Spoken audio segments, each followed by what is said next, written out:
Bonjour et bienvenue sur cette vidéo portant sur l'intelligence décisionnelle. Je m'appelle Cyril, j'ai fondé la société Massé Solutions qui accompagne les organisations dans le pilotage de leur activité grâce à la donnée. Et comme c'est un sujet qui peut paraître un peu flou, je vais aujourd'hui vulgariser avec vous ce qu'est l'intelligence décisionnelle. C'est un sujet qui possède une très vaste terminologie. Elle est souvent nommée Business Intelligence, ou BI en anglais, ou encore informatique décisionnelle en français. Mais on peut également entendre parler de termes un peu plus barbares tels que Data Warehouse ou Data Lake, qui concernent le stockage des données, d'ETL, qui sont des technologies permettant d'intégrer et de retraiter les données avant de les stocker, de KPI ou d'indicateurs qui permettent de visualiser la donnée, et de tant d'autres. Concrètement, aujourd'hui, toutes les fonctions de pilotage ont un besoin vital d'information ou de rapport. Qu'on parle de directeur opérationnel, de ressources humaines, de responsable marketing, de directeurs commerciaux, toutes ces fonctions utilisent des rapports qui existent déjà, mais pas toujours.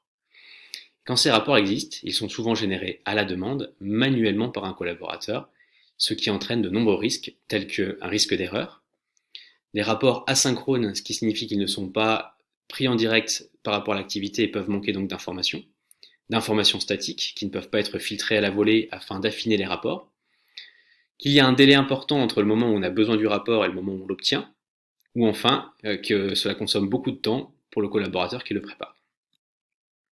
Alors, qu'est-ce que l'intelligence décisionnelle? Concrètement, c'est un ensemble de moyens permettant la collecte, le traitement et la visualisation des données dans le but de soutenir la prise de décision. Elle va se composer de plusieurs étapes. La première étant la collecte d'informations.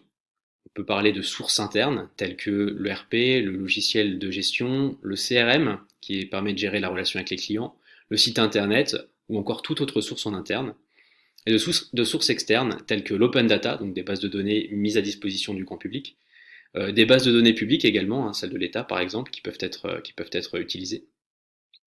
La seconde étape est le traitement des données, où on va ici opérer tout un tas d'opérations permettant de s'assurer de la qualité des données. On va parler de dédoublonnage, de correction des erreurs, d'agrégation ou de consolidation des données, parfois même d'anonymisation pour respecter le règlement général sur la protection des données, etc. Et enfin, de présentation. Donc là, concrètement, c'est ce qu'on appelle la data vise, donc la visualisation des données, où il s'agira de vulgariser et de diffuser les données à l'ensemble des parties prenantes qui sont concernées, et permettre d'analyser en profondeur, c'est-à-dire de filtrer les différentes données qu'on va analyser. L'intelligence décisionnelle permet de nombreux gains, qu'il s'agisse d'avantages stratégiques, donc optimiser le pilotage de l'entreprise, ou des choses plus opérationnelles telles que développer les performances rapidement. Concrètement, on va essayer de définir une stratégie sur le long terme, d'anticiper les évolutions du marché, de comprendre les comportements clients, d'accélérer la prise de décision, et encore bien d'autres avantages. Ça concerne tous les services de l'entreprise, qu'on parle de finance en termes de reporting, de commerce pour l'analyse et les ventes du suivi des affaires, le marketing, l'étude des clients par exemple, ou encore la logistique pour la gestion des stocks, ou les ressources humaines pour la gestion des ressources, ou la gestion des compétences de l'entreprise. Et cela concerne bien entendu tous les secteurs d'activité. En conclusion, mettons ensemble les données au cœur de votre stratégie.